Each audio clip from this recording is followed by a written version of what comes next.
Should we get started? How are we doing, Emil and Martin? You're good? Yeah, very good, thanks. It's that time of the year, isn't it, where we don't know whether we're supposed to stop working or carry on working, look after the kids, leave them to it. You know, it's that time of the year. It's crazy time. Yeah, exactly.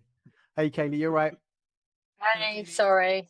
Technical That's all right. issues, just sitting looking at the screen for 10 minutes like a wally. No. How's everyone's kids? They're all okay? Have your kids recovered now, Kaylee, or are they kind of like doing this cycle of kind of getting it again? Yeah, it's constant, never stops. We had conjunctivitis last week, so yeah. No, nightmare. Well, should we jump straight into it? Now we're going to be talking about parents and recruitment. And what does this mean? Yeah, well, this is a topic that is dear to us. You know that. Again, we've talked about it this morning, but the idea behind that is that for years we've been trying to hire the young graduates. We've been having recruitment communications around happy hours and baby food after work and so on. But how do we get to hire the parents, the one who can't make it at the after hour? And how can we become a parent-friendly company?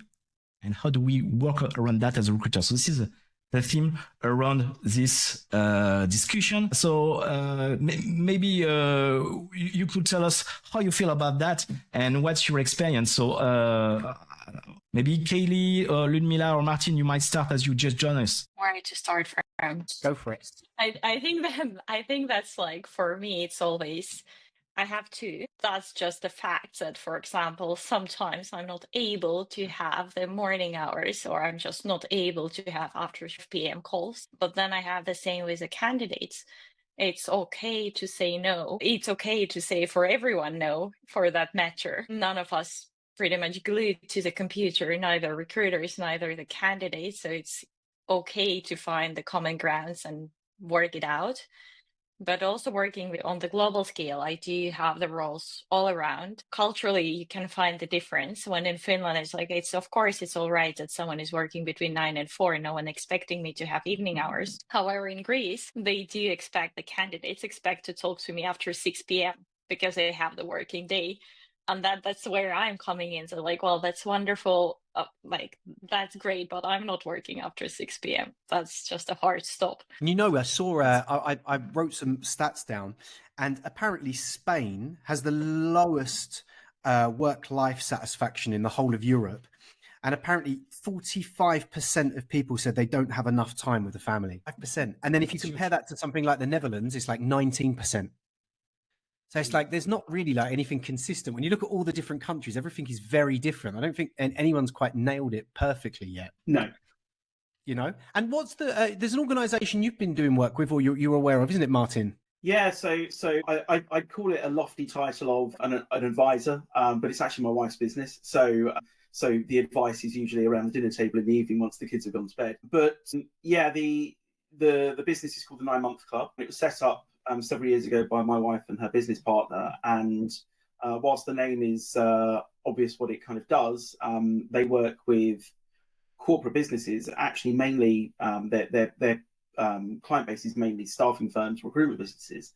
But they work with businesses to support parents as they go through the months of expecting their child through their kind of maternity or paternity leave, and also helping them transition back into the workplace. And one of the lessons that my wife and her business partner learned while they were on maternity leave was, number one, you come back to work as a completely and utterly different person, you know, because ultimately you've gone through this massive change in your life, and also what their expectations were in terms of being supported. And so they now work with businesses to make sure that the businesses understand what it's like to be a new parent, and the expected dip in productivity through challenges like sleep and all those kind of things, but also providing support to the working parents. You know, first of all, as they kind of go through those months of expecting, so giving them, you know, antenatal training and all those kind of things, but also making sure during their leave that they're kept in touch, that, you know, plans are put in place for their return, but also once they return, providing them with things like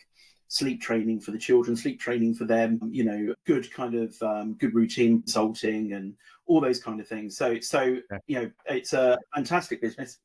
I have to say that I'm kind of legally obliged by a marriage certificate, but also it is, you know, and the feedback they get from their clients not only the corporate businesses, but also the people they're working with, it is fantastic. I would recommend everybody check them out. Christmas is an expensive time for me. Yeah. So, but no, look, the whole point is, we can look at those statistics, around working parents, and some of the statistics that they've found through their own research, 29% of mothers who return full-time, I'll say this again with my teeth back in. 70% of first-time parents admit that their work impacted their timing of when they had children. Think about that. Your work is impacting the time. 29%, I'm looking at it on the screen over here, so I actually know what I'm talking about. 29% of first-time mothers return to work full-time in the first 3 years after maternity leave. But actually, I think it's like 69% consider moving because of the lack of support that they receive. If I may stop just right here to make sure that we understand that, you mean that they expected something before leaving, and when they came back, they realized that it was not up to their expectations, but they hoped it would be before. They just realized that when they came back. That's what you say. Absolutely, yes. When they return back from their paternity leave or maternity leave, within the first year after returning back, 69% think about leaving because of the lack of support that they haven't had. And if we go back to the Miller's point, that could just be the fact that before they went on maternity leave, they might have been working 9 to 6, doing evenings, all those kind of things. And then they can't do that anymore. And there's no understanding and realization that their life has changed outside of work. And the company needs to support that. It's all like those return to work. It's how you get back into work, and there's that re-onboarding in a way, right? Yeah. I've witnessed it with my wife going back to work and stuff like this after having a kid. It's not the easiest thing to get back into, right? And you're not expecting to go from this to going back to like 100 miles an hour in work again. It's just not feasible, right? You haven't got the capacity to be able to do that type of stuff. And Kaylee, what have you found, like what you're doing at Papercup or in any other businesses you've worked at? Like what have you seen in this, like, that works well? Well, a slightly different angle on it is, and I'll give you the kind of backstory. I was working at a big tech company, sitting with an HR business partner and a hiring manager. And that hiring manager said, word for word, in front of 2 HR professionals, well, I'm not hiring another woman in the dev team because they keep going off and having babies. And my jaw almost hit the floor that, this was not that long ago, but that someone was so emboldened to kind of say that outright. And I just thought, that's terrible. There's all these people putting all this work into making sure that there are diverse teams and inclusive environments within teams, particularly for female developers, and you've got the person here who's the decision maker who will just come right out and say that. And it always stuck with me, and I kind of said, once I'm in a position to make a bit of a change, I'm going to do what I can. And the thing that stood out to me there, and what we've rolled out in my current role, is matched parental leave.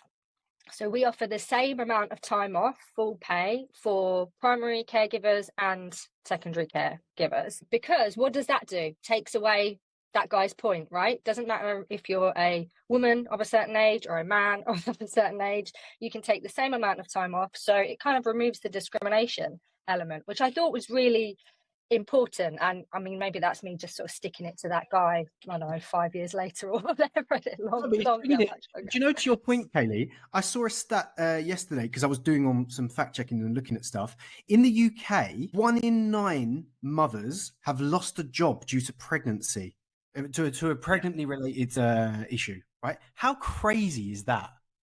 That was I think that was last year. I'll double check afterwards, but I'm sure it was last year this study was done. How crazy is that after everything that's being done insane to move forward on it? But so that brought me to a question that was like, what are the biggest obstacles parents are encountering in traditional workplaces, and how do we overcome them? What can we be doing that? I don't know, like Ludmilla or Aurélien, if you've seen anything, or Jean-Marie, anyone, have you seen anything like this? Anything positive being done in that space? To piggyback on Katie's point, is one of the first avenues I think people should be looking at is normalizing parental leave overall. Like, this needs to happen to have it stop being an issue that's mainly brought on to women. Like, parental leave being a fact of life, and that people are going to be leaving for when they have kids, is something that needs to be normalized a lot more. I think it's the first step in the right direction, and something that I've been privileged to have at my current company, where I had my two kids, was I was able to, since we have unlimited paid leave, so I was able to take longer paid leave when my kids were born than the legal minimum amount that we have in Aurelia, for the people that don't know, because I don't know if it's totally clear, could you just tell what it is, how long mothers can have and how long parents can have in France? I don't have the number of weeks for women in France. I think it's 4 months or something along these lines, right? Yeah, I don't want to say something that's not right. So since I don't know, I'll only speak for fathers. When I had my first child, it was 11 days. And when I had my second child, it went up to a month. And so when I had my first child, I took a month leave. And when I had my second child, I took 2 months after they were born. So, but in France, you have pregnancy, have a pregnancy leave that's before and after the child is born. So yeah, but still, when I did a month, and I was like, oh my God, this is so short. This is like, of course, this is not enough time to have any kind of rhythm, any kind of anything figured out overall. So I think my first thing would be to extend parental leave overall and normalize it. Have it be the same amount for either primary caregiver, secondary caregiver. I would think that would be the first. And they recently changed it in France, didn't they? In the amount of time that fathers can have off, right? I'm sure it went from 11 days to a month. That's the most recent change. Yeah, that's otherwise this hasn't changed. Nothing else has been voted. Thank you for sharing that. But from everything that you're sharing here, what I understand is that the two main levers that you're quoting are time and support. So as recruiters, if you want to advertise our company as parent friendly, we need to find a way to show time and support. Is there any other lever than that? Because from what I understand is that parents need some time in some front, in time of some sort. And what do we mean exactly by support? Is that, okay, you do what you need to do and your job will still be here? Or could company be more involved to help parents? Did you see anything else that could be actionable levers that we could use in recruitment? If I would jump in here, that's like in my personal values, there is a lot of trust and accountability and ownership. And that's kind of behavioral that the company gives trust to employees, and the employees that like, I do my job. Of course, can be going down the road that's like, I have worked and I'm not the best example. I have done my work at midnight, but that's also the thing. Sometimes you have to choose when you're working and how. And that's the thing, like supporting and giving this flexibility, giving this opportunity. But I would say to the certain extent. So like right now, my manager is actually looking really careful that I do not work after the working hours. So of course, it's a little bit more time management for me to make sure that I'm doing the work in the normal hours. But then I still have the flexibility. Like today, I'm taking my kid to the concert. And if I'm not there, there is no one who can pick up the kid from daycare. It happens, it's life. And I would say that's accountability, that I'm not using the company money. I'm doing my work. But at the same time, I'm as an adult, I can judge when I have a shorter day, when I have a longer day, how I actually do my work. And we have been talking now about the parental leave and babies. Yes, it is toughest time. Everyone gets adjusted. But then I also start to have questions. It's close for my kids to start going to school. And the school starts like 8:15, 9. And what do you do then? Your work starts at 9 and school of the kids starts at 9.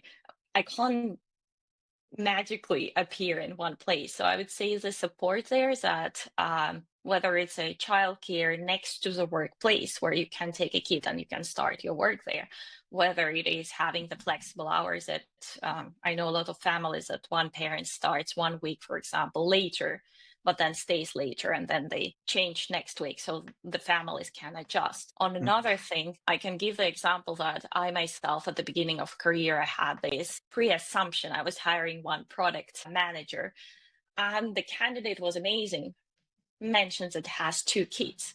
And I was like, they can't succeed here because they need to travel so much. But then giving that accountability to the candidate, because it's their life, it's their choice how they organize their family.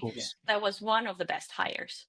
the person went like above and beyond and everything was great, but it's not me who's judging how their family is structured, because families are very different. So all these values, trust, accountability, going both directions makes it work. That's what makes it work. And thanks for sharing that, Lamila. Super interesting. And for you, Martin or Kaylee, just in the UK, from my own personal experience, childcare costs are extortionate. I had a look yesterday again, and it was saying something on average it's about £13,500 a year for childcare, apparently. Right. When you compare that in the same graph to somewhere like the Germany, where it's heavily subsidized, it was about 1,200 or something ridiculous like this. In Sweden, I think someone's put it on here, it might even be like 1,700 euros. So we're talking euros, not even pounds here. How does that? Yeah, thanks for that, Jean-Marie. You've been waiting to use that all day. And plenty of them. Exactly. And in France, I think it was around about 6,000 euros again. So it's half, but you're also subsidized by the government as well. But do you think that plays a big factor into bringing people back into the workplace or not? Yeah, if I could jump in. So I mean, I know that things have slightly changed now in terms of, I think they're now creating more kind of free hours of kind of nursery care. So kind of, you know, that kind of newborn toddler age, before school, kind of pre-4 years old. You know, when my kids were that age, which was only 5 years ago, it was like having a second mortgage. It was, I think we were spending over £1,000 a month on nursery, probably almost double that sometimes. And actually, that did play a huge factor in not in terms of the business bringing my wife back in into her job at the time, but our decision on whether it was just financially worth it, because she was literally going into work to earn enough money to put them into nursery, and so actually is it better to take a few days off and go back 2 days a week, and the rest of the time she's looking after the kids rather than us paying that extortionate nursery fees, basically. So absolutely. And people I speak to day in, day out, they all say the same. It's a huge factor in usually one of the caregivers working full-time or part-time is actually you just working to pay for a nursery place while you're at work. Exactly. It makes no sense. And Kaylee, I'll come to you. I have a question for you, but it's something interesting that Aurelian's put there.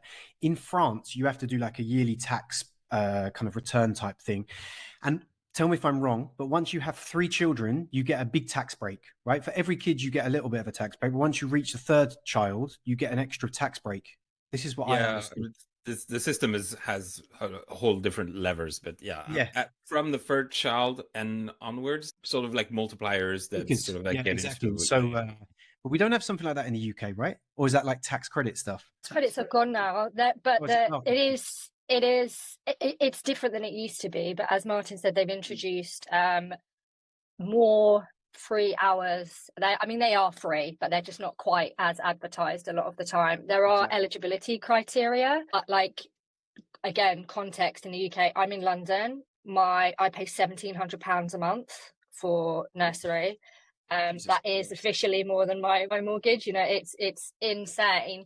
And I think something else that I find interesting, you may pick up that I have a bit of a point about this being, a bit of a diversity issue at times, or an equity issue. We often talk about this being a woman's salary and, I won't go back to work because I'm spending, as much of my salary. Like, actually, when you are a 2-parent household, and sometimes that is true, right? For single parents, obviously, that's even more stressful. But when you're a double parent household, we still, even me, myself, I still use that language of like, oh, this is my salary. But I don't think that's helpful. And actually, I think that making it more equitable between both the parents, utilizing things like shared parental leave, which we have available in the UK, but is super complicated. People don't know about it very well. I think that is a big step to making improvements over time. It's not going to get cheap anytime soon, but I think it will help.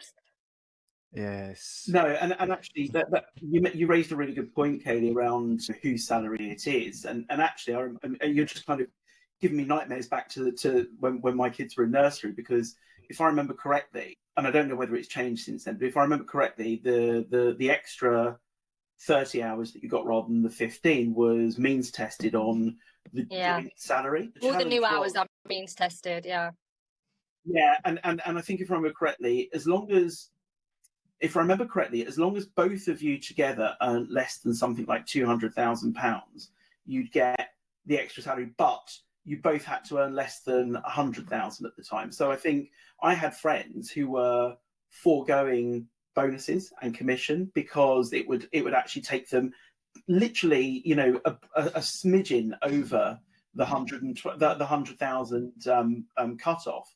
And so again, the means testing just didn't work because whilst it was a joint salary, it was still based on your individual salaries as well.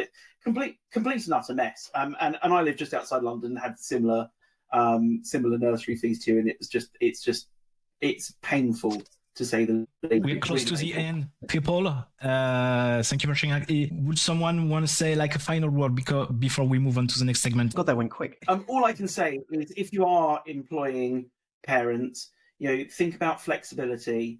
Think about the fact that they have a life outside of work, and when they say things like I need to stop for an hour and a half in the afternoon to run to do pick up and bring them back home. You can't dictate what their life at home looks like. That's brilliant. Thank you all for sharing that and be there with us. It's an important topic, and I think it's good that this topic has a place in the HR conversation. I enjoyed this chat. I think it's good to be a part of this, actually talking about it, right? And I think we should do something again about this. I think this is a topic that we should, dig more into it. Lean into, in 2025 during another discussion. Hayley, Martin, thank you for being with us. Aurélien, Ludmila, thank you. I believe that you're staying with us for the next segment. Perfect. Okay. Thank you so much, Hayley. Thanks, Martin. Martin. See you.